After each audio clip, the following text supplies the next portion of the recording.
A few months ago, James got into a discussion with some of the Faria folks about the evolution of digital card games, specifically how we ended up with modern roguelike deck builders. Fast forward to now, and the Faria team has just launched a Kickstarter for their own roguelike deck builder, and asked if they could sponsor us for an episode, to share that conversation with the world. Well, what do you think, Zoe? Can we shuffle this episode into the stack?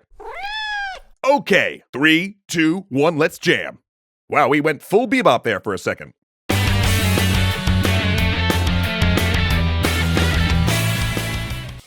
In the beginning, there was nothing.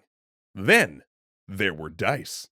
After that, it took humanity about 3,500 years to invent the next truly huge thing in games: cards.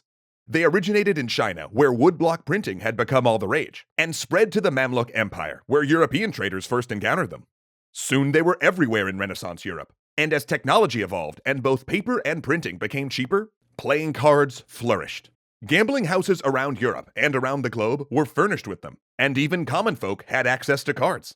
And as these decks proliferated, so too did the games you could play with them. People invented new games left and right, either to find new ways to part folks from their money, or just to keep each other amused.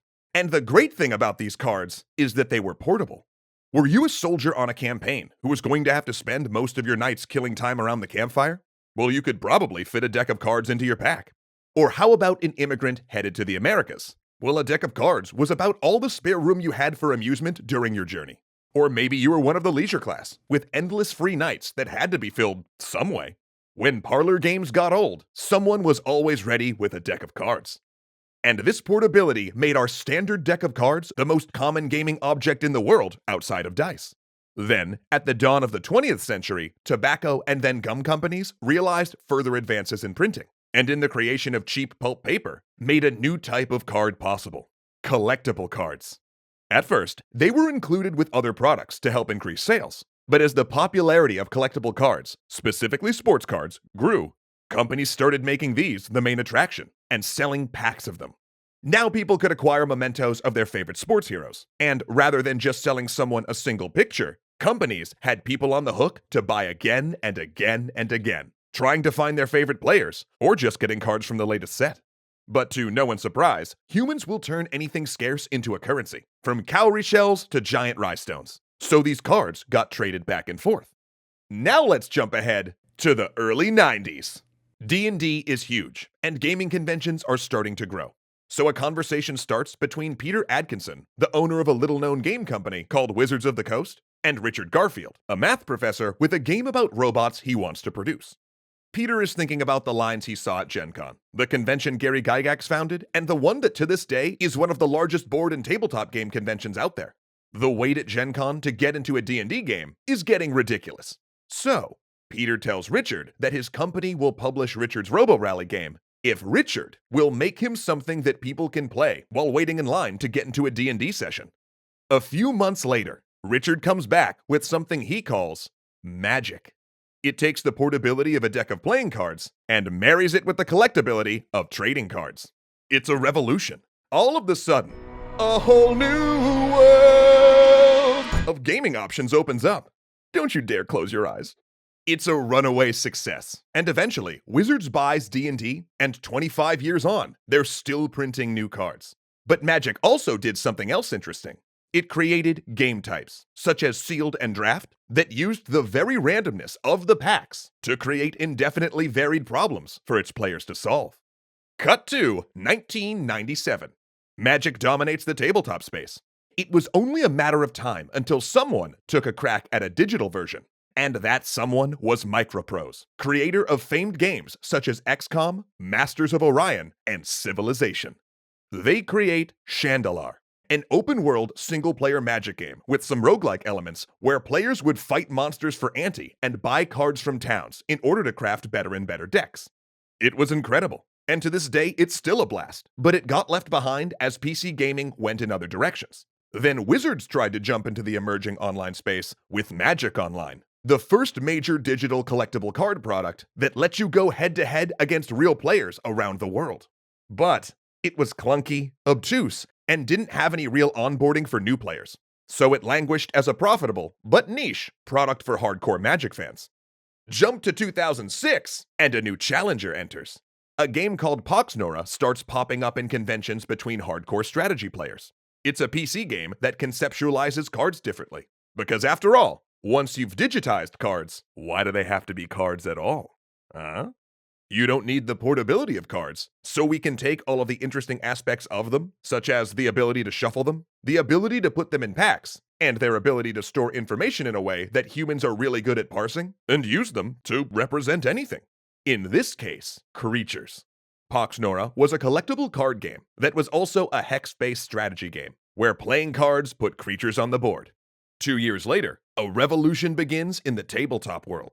A game called Dominion shows up at the Essen Games Fair. It has all the deck building strategy of a collectible card game, but you build your deck as you play.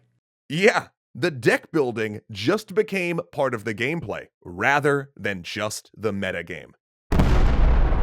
That's the sound of thousands of game designers' minds being blown. Meanwhile, on the digital side, things slowed down a bit. A number of lane-based collectible card games have had some success on Facebook, but as that platform becomes less and less a hub for strategy gamers, many of these games' user counts cratered.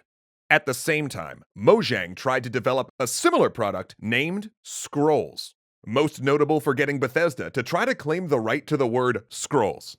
But the pace of play and length of matches kept many players from picking it up.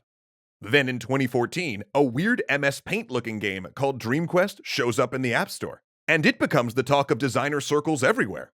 It takes roguelike gameplay, and for the first time, really marries it to a deck-building core. Why didn't we all think of this before? It's genius. But then Blizzard hires the designer behind it, and it never receives a more polished sequel. And then by total coincidence, everyone gets in here! Hearthstone hits the scene like a meteorite, or the box from Gloomhaven, zing! And with it, Blizzard did what it always does. Takes whatever game people think is the most hardcore thing out there and makes it accessible to everyone. And all of a sudden, CCGs are back. They're making money hand over fist, and now everyone wants into the game. At the same time, games like FTL are getting us to rethink roguelikes and how they might be streamlined to be made more accessible. And a game with a different take on card games, one much closer to the old Norah approach of hex-based strategy, hits the market. Faria, a breath of fresh air in a world of Hearthstone clones. And then, it happens. A small studio in Seattle, a group of young friends, puts together a game called Slay the Spire. They bring a level of polish that Dream Quest never had, and distill the whole experience to reducing full dungeons to the branching paths that they, at their core, are made of. It hits early access on Steam. Suddenly it takes off in China. Streamers are going wild for it, and it rockets up the charts. All of a sudden, this little game has made roguelike deck building a genre of its own. And like that, it was open season on roguelike deck builders. Everyone and their mother was trying to build a Slay the Spire clone. But you know what? And I'm just going to say it right here. No clone is ever going to topple the Spire. We need something new. A real step forward for the genre. A real improvement that we haven't seen before.